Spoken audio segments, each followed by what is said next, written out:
How to replace the sharpening guard plate after 500 hours of operation. Step 1. Tool preparation. Note, the side with text on the guard plate is the back side. Step 2. Remove the blade and turn off the power.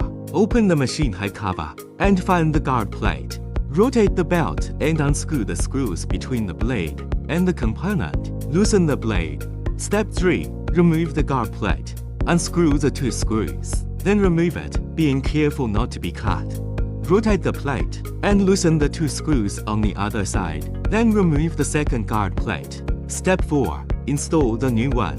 Ensuring no text facing outwards. Tighten the 2 screws and rotate the plate. Place another one, ensuring no text facing outwards, and tighten the 2 screws. Adjust it after moving the blade up and down, and check it if the blade moves smoothly up and down. Step 5. Reinstall the blade. Finally, after inspection, tighten the screws to secure the blade.